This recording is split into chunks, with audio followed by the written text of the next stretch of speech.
Olá, eu sou a professora Viviane Westenfelder e você está ouvindo Diálogos Plurais. Olá, seja muito bem-vindo, muito bem-vinda a mais um episódio do podcast Diálogos Plurais. Eu sou a professora Viviane Westenfelder, sou doutora em educação, especialista na temática da educação nas relações étnico-raciais, diversidade, equidade e inclusão. E estou aqui a cada 2 semanas trazendo um novo conteúdo para a gente discutir e pluralizar a nossa perspectiva. Hoje, nós vamos trazer uma discussão que cruza 2 temáticas importantes para a nossa sociedade e apresenta um debate que vocês vão ver que é muito novo, é inovador, porque proporciona a discussão sobre a educação das relações étnico-raciais de e com pessoas idosas. De acordo com o último censo do IBGE, realizado em 2022, a população idosa, que são todas as pessoas com mais de 60 anos, ela cresceu consideravelmente. O Rio Grande do Sul é o estado com mais idosos, que já alcança 20%. Em breve, a mudança na pirâmide etária será uma realidade e teremos mais pessoas idosas que jovens e crianças. Com isso, essa é uma discussão que está muito presente na mídia, inclusive. Não basta pensar em ações só na economia, no mundo do trabalho, para garantir condições de vida, sustentabilidade econômica, direito às pessoas idosas. É também necessário pensar em programas educacionais, programas de formação nas mais diferentes áreas voltadas a essa população. Afinal de contas, a qualidade de vida mudou muito. Nessa semana, nós celebramos o Dia Internacional pela Eliminação da Discriminação Racial.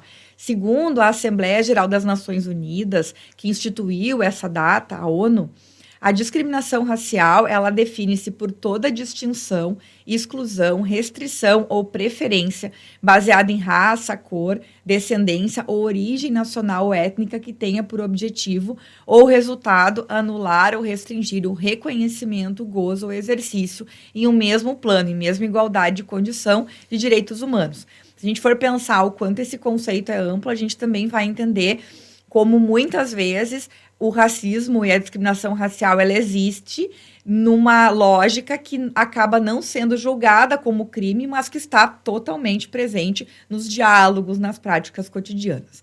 Bom, pensando essas 2 vertentes, né, nós temos uma caminhada importante na educação antirracista e na educação das relações étnico-raciais, na educação básica e também, como vocês sabem, movimentos importantes na educação superior.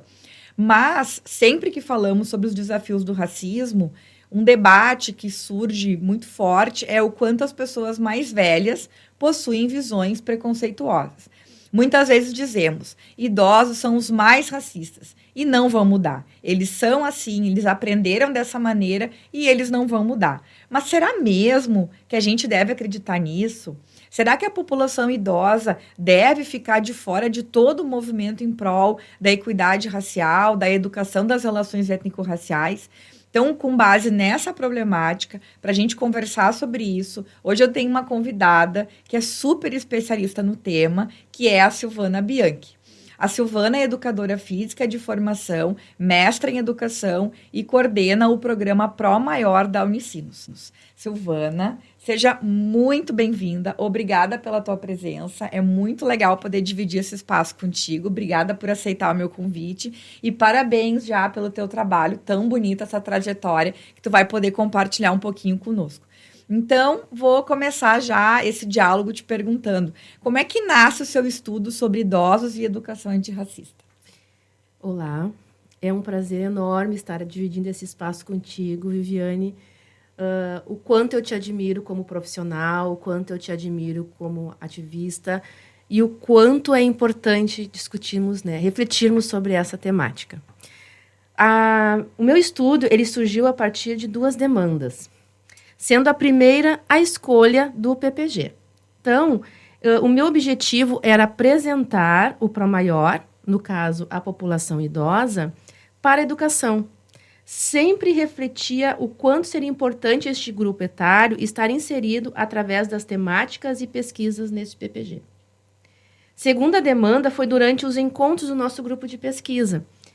Lá pude entender que dar a oportunidade às pessoas idosas refletir e reeducar né, seus conceitos, suas vivências, eram fundamentais, já que a fala em aprender por toda a vida, muitas vezes ficou somente no discurso e não são disponibilizados espaços para que isso realmente acontecesse.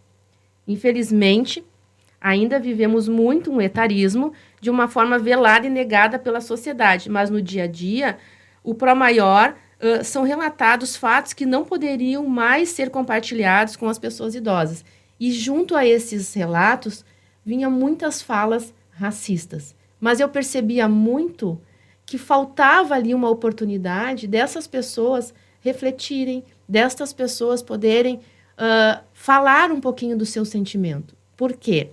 Na minha pesquisa, eu destaquei muito que as décadas de 1970, 1980, foi um dos períodos onde o racismo foi mais naturalizado. E nesta época, as pessoas idosas de hoje eram as que comandavam uma sociedade. Eram elas que ditavam, né, as suas opiniões, né, as suas atitudes. E não era possível, e era muito deixado para lá, né, discutir sobre a temática. Então, por isso que era naturalizado. E estava tudo bem. Não estava tudo bem.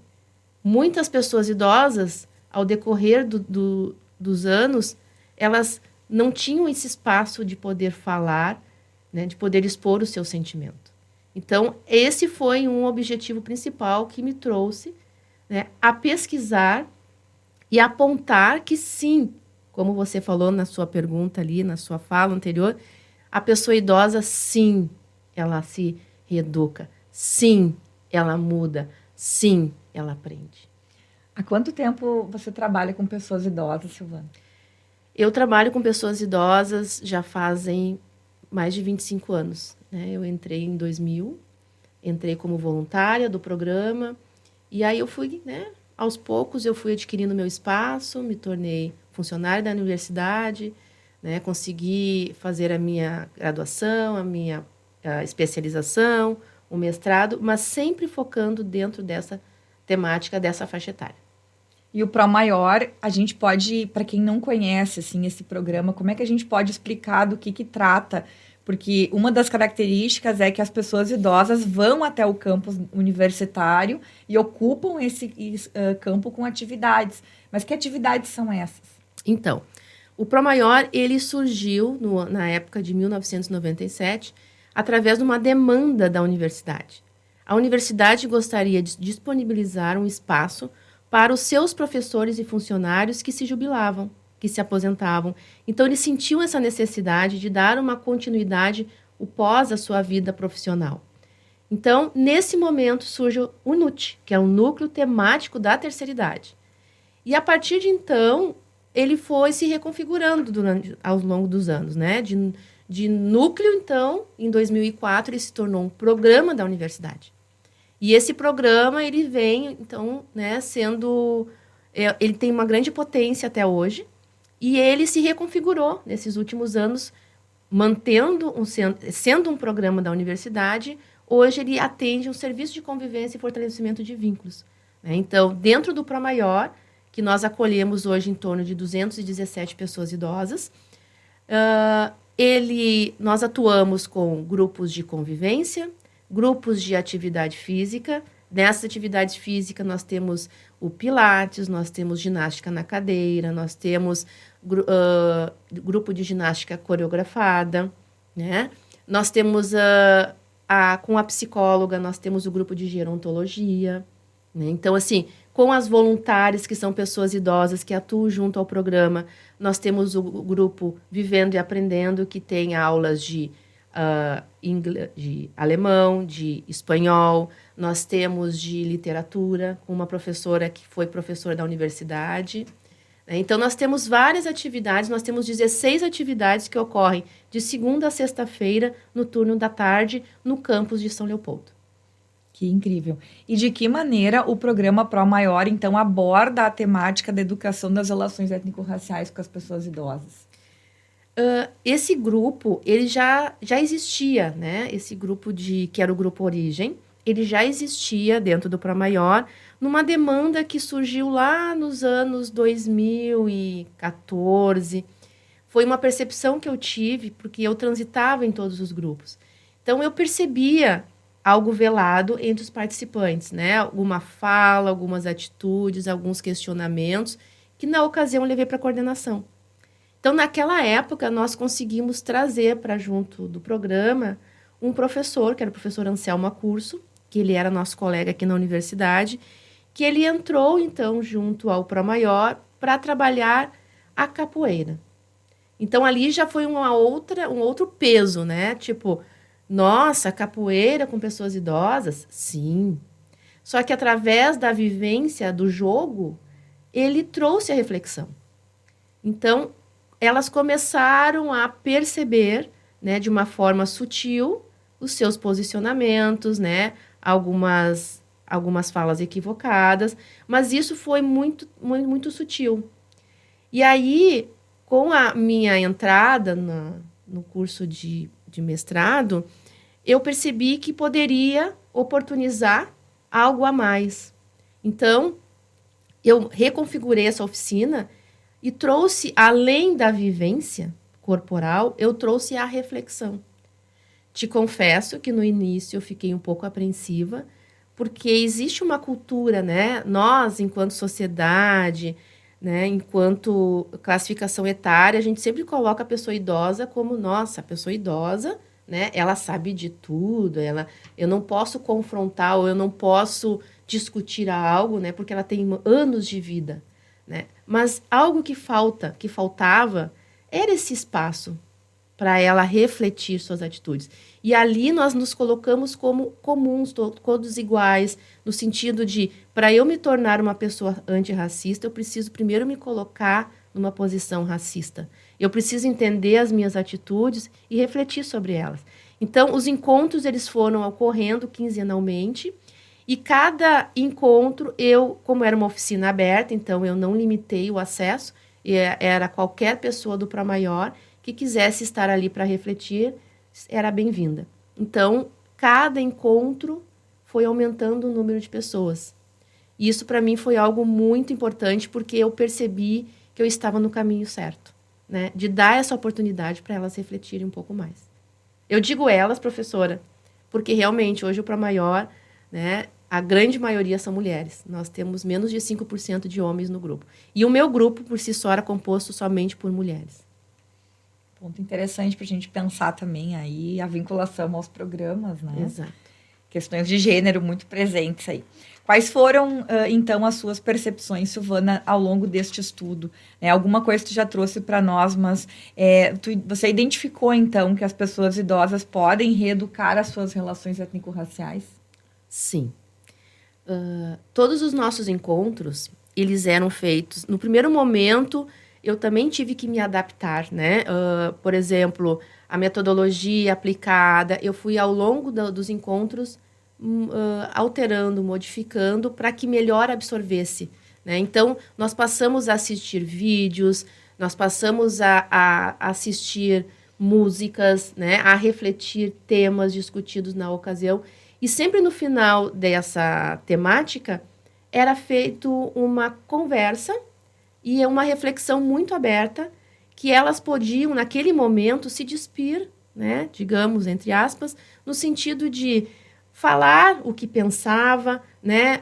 Pedir mais explicações sobre o que estava, né, sendo refletido ali, e sem medo de ser punido por uma fala racista, né? Então, era um momento que nós nos colocávamos ali, todas as participantes do grupo, para uma ajudar a outra a pensar de como melhorar.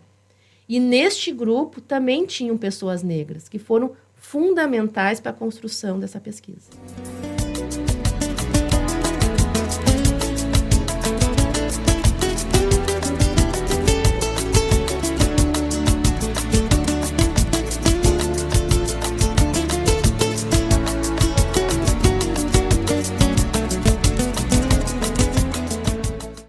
Muito bacana. Acho que tem um elemento aqui que aparece, né? O quanto você explora a própria perspectiva, né? da vivência corporal, do círculo, que são práticas da ancestralidade africana também. E esse diálogo, essa abertura, e tu cria um espaço possível para que elas possam manifestar o que elas pensam sem ser julgadas por isso. Porque uma das coisas que a gente sabe que interpela, que posiciona, às vezes até de forma contrária na educação antirracista, é a gente achar que tem que seguir unicamente um novo vocabulário, é a gente blecar, né, determinadas palavras que a gente utiliza, agora não pode mais falar assim, agora, isso até vira motivo de piada e a vida segue, né? Então, um espaço de reflexão em que também pode compor diversidade, né? Acho que esse é um elemento que você traz. E aí eu queria ouvir um pouquinho mais sobre isso, porque se a gente está falando que as pessoas idosas, de fato, elas manifestam percepções que são preconceituosas, discriminatórias, que o racismo está presente em relação às pessoas idosas negras, né? O racismo também afeta a vivência dessas pessoas, como é que elas participaram ali desse teu grupo de oficina, que acabou também sendo o grupo da pesquisa. Esse era um receio que eu sentia muito, o medo, né, de como que chegaria até elas, né? Porque é uma temática que estava sendo refletida sobre aquela pessoa. Então, isso é algo que eu colocava no grupo também, nós, enquanto pessoas brancas, né, eu acho que nós não podemos ter uma fala no senso comum de, tipo, eu me coloco no teu lugar. Não, porque esse te colocar no teu lugar é muito complexo. Então, partindo desta fala, as pessoas negras, as mulheres negras que estavam nesse grupo, elas se sentiam empoderadas em trazer o seu relato, porque elas viveram isso. E neste momento era muito interessante porque ficava um silêncio, as pessoas paravam para refletir e depois então vinha, né, o diálogo. Então, assim, mas sempre com aquele cuidado de não se colocar no lugar, porque nós não temos esse direito de dizer que eu me coloco no teu lugar, de uma pessoa negra, idosa, mulher, que vive numa sociedade machista, preconceituosa, né? E eu acho que essa questão ainda, de uma certa forma, abriu mais esse olhar da reflexão, porque a pessoa idosa por si só já sofre um preconceito. Então, ali, tu já parte de um nível, né, em discussão com todas. Então, ali elas conseguiram identificar, e algo que me surpreendeu muito foi que as falas, os relatos foram muito sinceros, de se colocar, eu sou racista. E aí, no momento que uma pessoa idosa se coloca nesta posição, é algo louvável, porque ali eu já percebi o quanto foi positivo esse espaço. E naquele momento que essa pessoa idosa se diz, eu sou racista, mas eu não quero mais ser, a pessoa negra, a mulher negra, dá a mão para ela e ajuda ela a refletir o seu racismo. E essa mulher negra, ela compartilhando, por exemplo, eu posso trazer aqui que foi colocado numa das nossas, na minha entrevista que eu fiz com uma delas, que ela sofreu racismo no emprego que ela trabalhava. Ela trabalhava numa instituição que ela tinha um cargo, né, ela trabalhava num banco, ela era caixa, e muitas pessoas, na época, nos anos 80, que quem viveu essa época sabe, você ia ao banco retirar dinheiro, né, não tinha cartão, enfim. Então, muitas pessoas brancas se negavam a depositar no caixa que ela estava, porque ela era uma pessoa negra. Então, esse depoimento dela foi muito impactante para as outras também, né? Porque você percebe o quanto isso foi naturalizado. E essa pessoa negra não tinha o que fazer, não tinha voz para gritar. E ela carrega consigo até hoje, né? Tanto que esse relato foi muito forte no grupo. Então, assim, essa perspectiva de um ajudar o outro, né? E como você falou, não existe a cobrança de, nossa, você usou uma palavra racista, nossa, não fala assim que isso é racismo. Porque, às vezes, aí é algo que eu também, ao longo da minha pesquisa, eu questionei, que nós somos muito cobrados quanto a isso, né? Então, às vezes, sim, pode ser uma fala sem a intenção mas com outra intenção, né? Indireto. Ou seja, no meu inconsciente, mas não tive na intenção naquele momento. Então, isso é algo que ainda dá muitas reflexões, né? Para a gente pensar e refletir sobre isso. Só que, no momento, a gente precisa ajudar a não se tornar, a ser uma pessoa antirracista. E para eu poder refletir, eu preciso me despir. E para eu me despir, eu preciso falar. Olha, eu falava isso, eu agia isso, e era isso que elas faziam. Por exemplo, quando eu trouxe, né, os objetos, as falas, criado mudo, ou outras coisas, assim, outras palavras que eram muito naturalizadas, elas não tinham. E realmente eu acreditei nisso. A intenção, não viu com a intenção de racismo. Era algo cultural que veio, que lá atrás, né? Que hoje, que bom, existe o passado para a gente não repetir no presente, né? Então, acho que é isso que é fundamental. É dar a oportunidade dessa pessoa pensar, refletir e mudar as suas atitudes. E isso também, professora Viviane, repercutia após o grupo. Porque elas levavam esta fala, elas levavam a sua percepção sem medo algum de se colocar. E dizer, olha, eu refleti essa semana numa temática, por exemplo, a questão que nós trabalhamos muito da religiosidade africana, né, os preconceitos que ali existiam, e elas refletiam com outras colegas que não estavam fazendo parte daquele grupo. E isso eu observava, né? Então, assim, isso também eu pensei, isso é muito importante, porque está se replicando, né, uma reflexão que foi feita num determinado espaço e que está repercutindo fora também. Muito bacana. E essa experiência que você traz é muito significativa para também mostrar o quanto você foi trazendo conhecimento ao longo desses encontros. Quer dizer, não é um falar solto, tem um planejamento, tem uma perspectiva formativa, educativa, tem um conteúdo, tem métodos, quer dizer, a partir de vídeos, a partir de textos, a partir de mobilizações que você foi fazendo para promover essa reeducação das relações étnico-raciais.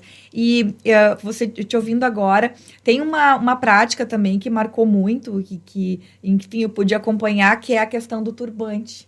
E aí vou pedir para ti contar um pouquinho para nós como é que tu trabalhou com o turbante, porque a gente tem imagens, assim, do grupo se apresentando depois, né, com a dança, enfim, vestindo o turbante. E muitas das mulheres brancas vestindo o turbante. Só que teve todo um trabalho para isso acontecer e é um diálogo muito interessante com a simbologia. Então, queria te ouvir um pouquinho. Esse momento foi muito importante também. Todos foram, mas eu posso destacar esse sendo um dos mais importantes, porque quando a oficina ela tinha esse objetivo de refletir, né, e também exaltar a cultura, né? Então, através da música, né? Então, da gastronomia. Então, e aí essa questão da música me trouxe para a minha zona de conforto, né? Como eu sou profissional de educação física, trabalhei muitos anos no Pramaior como professora de ritmos, né? Então, a questão da música, isso me deixou numa zona de conforto. Então, teve um momento específico que o Pramaior foi convidado para fazer a participação em um evento municipal. Então, eu optei em convidar esse grupo para a gente criar uma coreografia coletiva e apresentar, mas com o objetivo de enaltecer a cultura afro. Então, surgiu a ideia de trabalhar o turbante, que é é a forma de você expressar a resistência, né? A própria questão da mulher. E aí, neste momento, nós refletimos sobre a cultura do turbante, né?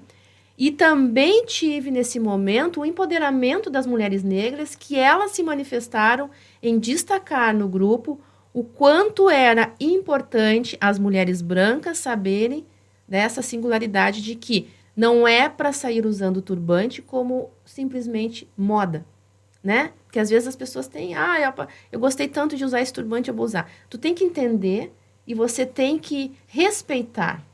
Então, naquele momento, o grupo se sentiu muito mais forte em enaltecer o turbante, criamos uma coreografia e expressamos o antirracismo nessa coreografia, que era a Pérola Negra, interpretada por Daniela Mercury.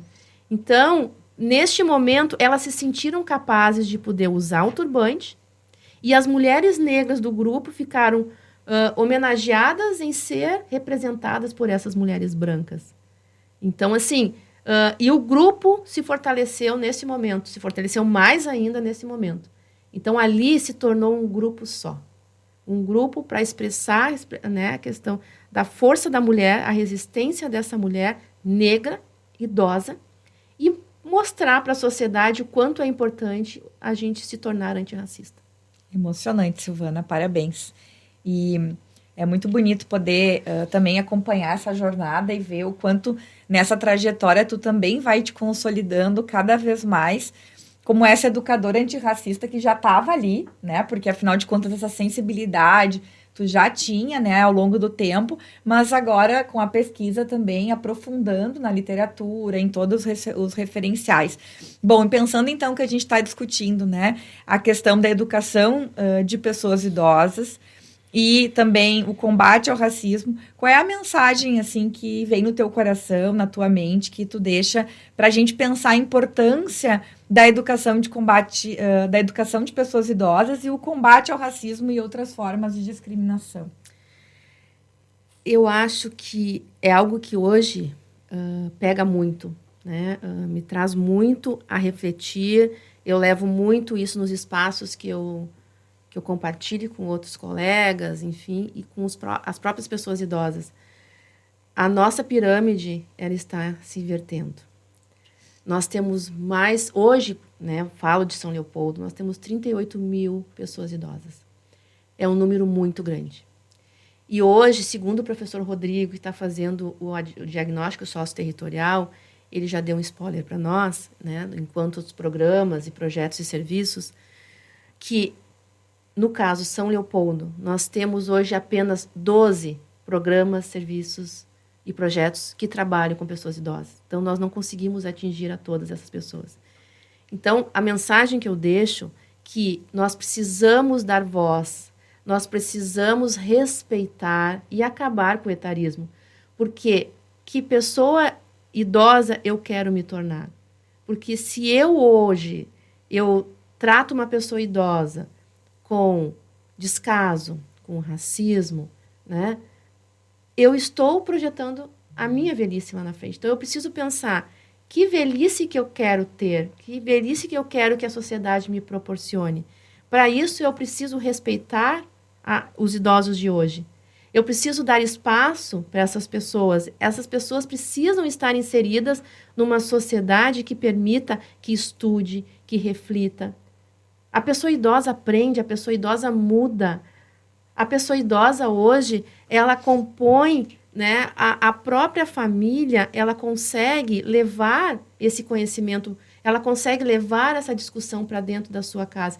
Então, ela é uma forte pessoa que vai conseguir levar além, né? Ela vai passar esse muro, ela vai poder discutir com o seu neto, ela vai poder refletir com o seu filho, né, dentro da sua própria casa. Respeitar essa história de vida. E é o que a sociedade não faz. E, para isso, o Grupo Origem mostrou através dessa pesquisa. Porque as pessoas entraram racistas nesse grupo. E elas saíram. Né? Não digo totalmente antirracistas, mas saíram pensando, saíram refletindo e mudaram suas atitudes. Em vários contextos que eu já presenciei dentro do Pra Maior. Porque eu, na coordenação, eu transito em todos os espaços. E eu recebo feedback. Então, eu recebo falas. E, inclusive, uma das falas que está muito latente hoje é: quando teremos o primeiro encontro do Grupo Origem? Já está na agenda, dia 25, agora de março, retomamos o grupo. E aí, vou dar sequência. E esse grupo ele vai ser quinzenalmente. Mas é uma procura que eu não esperava que repercutisse tanto. Então, é sinal que realmente valeu a pena. Então, essa é a mensagem que eu levo, que eu deixo aqui para vocês, é: respeitem as pessoas idosas. Permita que essa pessoa tenha acesso à educação. Permita, as universidades precisam abrir espaços para as pessoas idosas. Não só através de projetos sociais, e sim através da graduação. Essas pessoas elas precisam continuar estudando. E é isso que eu vejo que faltam políticas públicas, faltam espaços, né? A pirâmide etária está aí para mostrar. Né? Isso vai acontecer. Nós temos mais pessoas idosas do que jovens e adultos. Então, temos que olhar para essa população, porque no momento que as pessoas idosas estão inseridas numa sociedade que acolhe, que dá essa oportunidade, elas não vão estar em instituições de longa permanência, né? Elas não vão estar dentro dos hospitais. Elas vão estar, sim, convivendo com todos nós, porque não deixa de ser uma faixa etária. A faixa etária da velhice é uma faixa etária. E é a faixa etária mais longa que nós temos. Então, no momento que eu não respeito esta faixa etária, eu não estou respeitando a minha velhice. Então, eu acho que essa é a mensagem que eu deixo. Para refletir e para no momento que a gente estiver à frente de uma pessoa idosa, pensa, olha para ela, imagina toda a trajetória de vida que ela teve até ali e as oportunidades que ela ainda pode proporcionar para uma sociedade. Que bonito. E se nós pensarmos também, né, que esse respeito, ele está muito presente nas culturas africanas e indígenas. Nossa. E é justamente isso que nós, da nossa trajetória eurocêntrica, a gente precisa parar e se questionar, né? Essa lógica de não serve mais, né? O que não é mais agradável, porque o envelhecimento do corpo, enfim... Acho que tem muitos estigmas para a gente quebrar. E se a gente pensar a importância das pessoas mais velhas, dessa sabedoria, dessa perspectiva, o quanto são educadores, o quanto as vós também auxiliam na educação dos netos, e aí vai construindo, e o quanto a oportunidade de reeducar essas relações étnico-raciais vai também respaldar e construir uma sociedade antirracista como um todo, né? Então, acho que é um viés, assim, muito importante da gente pensar. E aí, Silvana, eu quero agradecer demais a tua presença aqui, te parabenizar e dizer, assim, que eu desejo muito que essa tua fala ela alcance muitos espaços e que os municípios possam se dar conta de que esse debate que tu está promovendo, ele tem que ser efetivado enquanto política pública, né? A gente tem todo um espaço já de promoção da igualdade racial, que ainda deveria ser muito mais fortalecido, mas que bom tá aí. Mas a gente tem também discussões, conselhos do idoso, enfim, em que esses debates podem trazer o conhecimento que a gente produz, que tu produz no próprio campo da pós-graduação, que é a nossa ciência em educação. Então, desejo muito que essa discussão aqui alcance mais espaço. Então, parabenizo a ti, Silvana, e a todas as pessoas que fazem o Pro Maior ser esse programa tão importante e que ele continue sendo cada vez mais reconhecido e também respaldado por recursos, porque a gente sabe que tudo é feito nos ajustes, né, orçamentários, e é muito importante garantir espaços como esse e que mais pessoas possam também saber sobre esse programa que é tão especial na nossa universidade. Então, gente, se vocês gostaram desse conteúdo, segue, né, compartilha, avalia no Spotify, compartilha com mais pessoas. Eu agradeço demais por vocês terem ficado com a gente até aqui. Eu desejo uma ótima semana e até o próximo episódio.